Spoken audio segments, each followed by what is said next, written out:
Reggie first joined Nintendo back in 2003 as the Executive VP of Sales and Marketing. The GameCube wasn't doing so well compared to its competitors, especially in a market that was heavily leaning on more powerful consoles and games with darker, more mature themes, very opposite of Nintendo's then kid-friendly reputation. A lot of Reggie's colleagues and mentors actually warned him not to take the job at Nintendo due to its current place in the market. But Reggie saw the GameCube as an opportunity to approach Nintendo with a new way of thinking. Besides, this wouldn't be the first time Reggie was tasked with turning around a sinking ship. As an undergraduate from Cornell, he jumped straight into brand management and had already led several major successful companies up to this point. In fact, when these companies were struggling to stay afloat, Reggie was known for turning things around with bold, aggressive action. Nintendo, being a Japanese-owned corporation overseas, didn't agree with his approach and told Reggie it was very much against their way of doing things. But Reggie, never backing down, wanted to challenge the norm by highlighting Nintendo's uniqueness by being different. Nintendo would stand out from its competition, promoting something that's never been done before.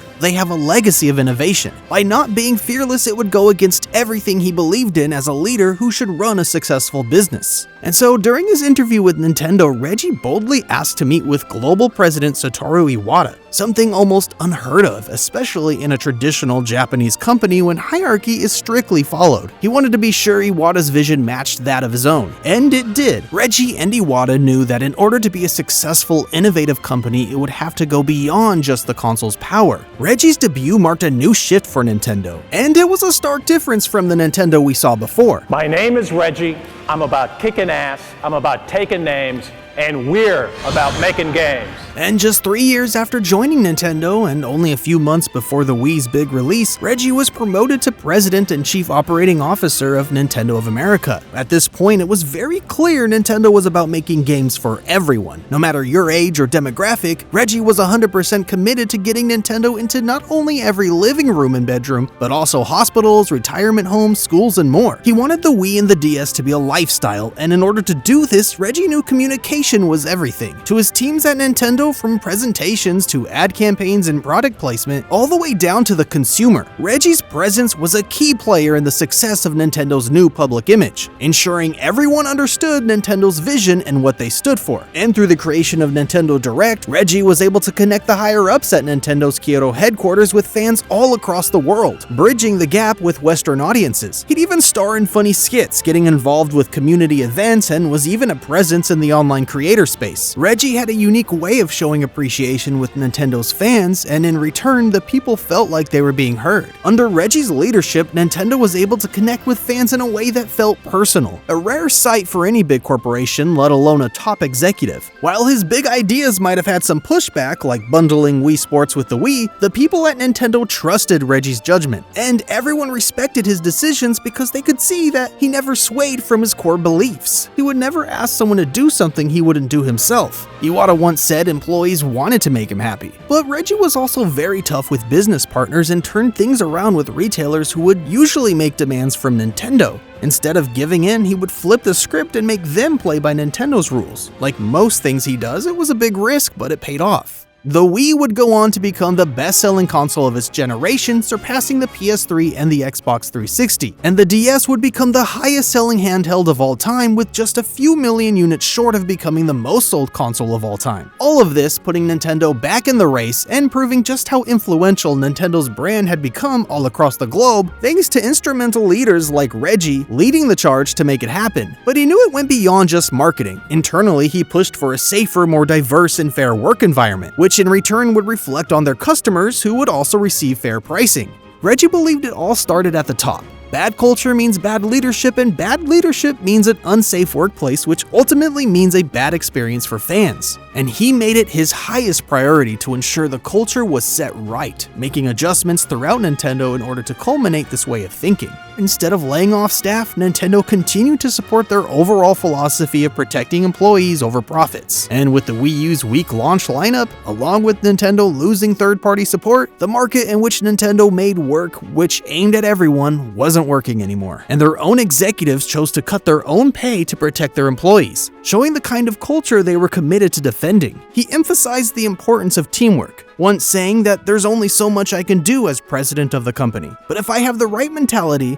the right culture throughout the organization, then the entire organization could do much more than what I can do individually. That one person can't carry an entire company or launch a successful product alone. It takes a well-aligned team. Reggie knew Nintendo had to bounce back in a big way, rebuilding trust with fans and making sure people actually understood what made their next console special. The market was generally much more interested in the Nintendo 3DS, which launched just shortly before the Wii U. It was time for another big risk, to make a hybrid that was truly built for everyone, a culmination of everything they've ever done up to now.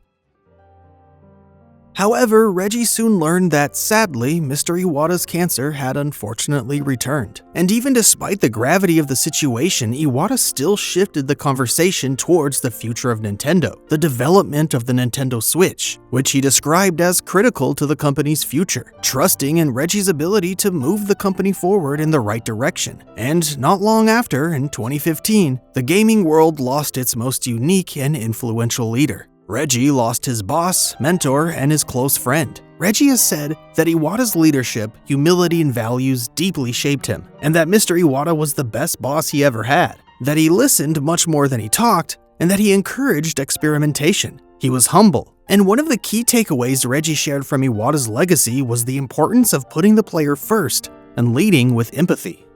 Iwata's passing shifted Reggie's goalpost, especially since they were around the same age.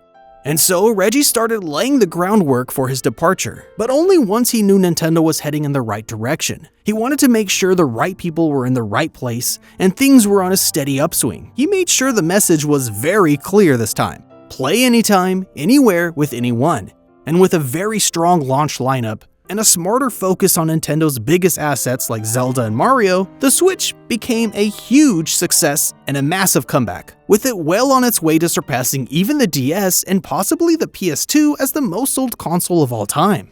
Reggie has said what he's most proud of is the culture he helped build at Nintendo and the gaming world as a whole, keeping Nintendo relevant and connected to fans all over the world. And since retiring from Nintendo in 2019, Reggie has been giving back to the community, mentoring new leaders through joining Cornell's leadership program where he got his start, and he's even joined several boards related to gaming where his voice is still very much appreciated. Reggie still continues to give talks and presentations, sharing his experiences and valuable insight, to never give up in the face of adversity, no matter what life throws at you, and to always stay positive. Lifelong traits he attributes to his upbringing. Being born to Haitian immigrant parents who, due to political unrest, had to flee their home country and raise Reggie in the tough part of Bronx, where he's recently returned to support the youth with new career opportunities. He's gone on to credit his parents for shaping him and how he not only approaches his career but his entire adult life. Reggie Fils-Aimé is a marketing genius, with a down-to-earth approach but a never-give-up attitude. Reggie listened, and he was transparent with fans, employees, and colleagues. And because of this, as well as just being a genuine Nintendo fan, Nintendo was able to turn its brand back around, where it's now thriving in the marketplace, even crossing $100 billion in the market cap for the first time, becoming one of Japan's most profitable companies. And Reggie Fils-Aimé played a pivotal role in making this happen just before handing the controller off. We are a company that is focused on differentiated experiences.